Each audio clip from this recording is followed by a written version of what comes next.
پھر آگے اس کی مزید تفصیل یہ ہوتی ہے کہ اس کی مختلف قسمیں بن جاتی ہیں کہ مہر جو ہے اس کا جب ذکر ہوا مدت کے اعتبار سے تقسیم ہوتی ہے، ذکر کیا تھا ایجاب میں یا نہیں کیا تھا اس کے اعتبار سے تقسیم ہوتی ہے، مہر لازم ہو گیا تھا یا نہیں، اس میں کچھ کمی وغیرہ ہو سکتی ہے تو اس اعتبار سے تقسیم ہوتی ہے۔ تو سب سے پہلے اجل کہتے ہیں مدت کو، تو مدت کے اعتبار سے تقسیم تو ایک ہوتا ہے معجل جیم پر تشدید ہے، معجل عجلت جلدی والا یعنی فوری۔ تو اگر یہ کہا جائے کہ مہر معجل اتنا اتنا تو اس کا مطلب یہ ہے کہ یہ فوری ادا کرنا ہے، اور اگر فوری ادا نہیں کیا تو کوئی مسئلہ نہیں ہے، لیکن عورت جب چاہے مطالبہ کر سکتی ہے اور شوہر کو دینا ہوگا، اور اگر شوہر نہیں دیتا ہے تو عورت اس کو اپنے قریب آنے سے روک سکتی ہے۔ یہ ہوتا ہے مہر معجل، اور عموماً یہی مقرر کرنا چاہیے۔ اس کے ساتھ جو ہوتا ہے کہ مہر معجل ہوتا ہے کہ کوئی اجل یعنی مدت مقرر کر دی جائے، اجل مقرر کیا ہوا، مدت مقرر کیا ہوا، تو اس میں یہ ہو سکتا ہے کہ مقررہ مدت رکھ لی، بھائی اتنا اتنا مہر ہے، ٹھیک ہے ایگری ہے، لیکن ہم دیں گے 1 سال میں، تو اب 1 سال کی اجل مقرر کر رہے ہیں تو اس کو مہر معجل کہتے ہیں کہ اس میں اجل جو ہے وہ جلدی والی نہیں ہے بلکہ ایک خاص پیریڈ مقرر مدت ہے، تو وہ مقرر جب مدت ہو جائے گی، ڈی ہو جائے گی، اب وہ بیوی نہیں مانگتی علیحدہ بات ہے، لیکن اب وہ مطالبہ کر سکتی ہے اور اس اجل اس مدت پر شوہر کو دینا ہوگا۔ لیکن بعض اوقات ایسا بھی ہوتا ہے بعض مقامات پر کہ بس مہر ذکر کر دیا جاتا ہے، مدت ہوتی نہیں ہے، نہ جلدی نہ دیر، تو اب مہر تو دینا ہے،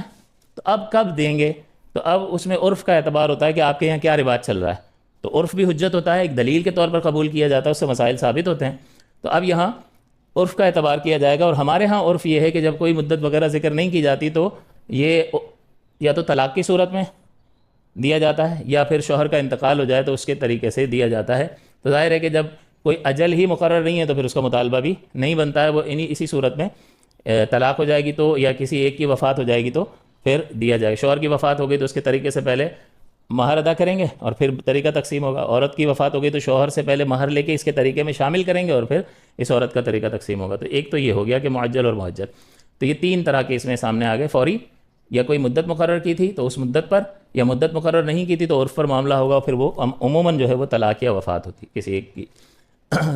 اور دوسرا ہے ذکر کیا تھا یا نہیں کیا تھا، تو ہمارے ہاں عموماً رواج یہی ہے کہ مہر کا ذکر کیا جاتا ہے۔ میں نے اپنی موکلہ کا نکاح فلاں بن فلاں سے، فلانہ بنتے فلاں کا نکاح فلاں بن فلاں سے اتنے مہر کے عوض ذکر کر رہے ہیں، لیکن بعض اوقات ذکر ہی نہیں کرتے، ایسے ہی کر دیا، تو ذکر کیا تو اس کو کہتے ہیں مسمہ، مہر مسمہ، ذکر کیا۔ اور دوسرا ذکر نہیں کیا تو پھر مہر مثل لازم ہوتا ہے۔ تو ذکر کیا ہے تو جتنا ذکر کیا ہے وہ اگر کم از کم مقدار سے کم ہے، یعنی ذکر تو کیا 10 درہم سے کم ذکر کم ہے تو 10 درہم لازم ہوں گے، کیونکہ وہ تو پہلے ہی بات ہم نے کر لی۔ تو یہاں مہر کا ذکر ہوا لیکن شریعت کی جو لمٹ تھی کم سے کم اس سے کم ذکر کیا تو از خود اس کے ذکر کی کوئی حیثیت نہیں ہے،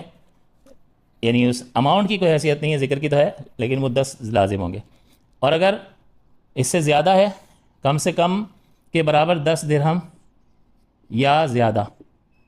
تو بس وہی لازم ہوں گے، وہی لازم ہوں گے۔ دوسرا ہوتا ہے ذکر نہیں کیا یا کہا ہم مہر نہیں دیں گے، کچھ بھی نہیں، اس پہ اس شرط پہ کرنا ہے تو کر لو، لڑکی والے مان گئے، وہ مجبور تھے، تو اس کا کوئی بینیفٹ اس کو حاصل ہوگا یا نہیں ہوگا؟ نہیں ہوگا، چاہے وہ لفظاً انکار کر دے کہ کوئی مہر نہیں ہوگا، پہلے سے ہم بتا رہے ہیں،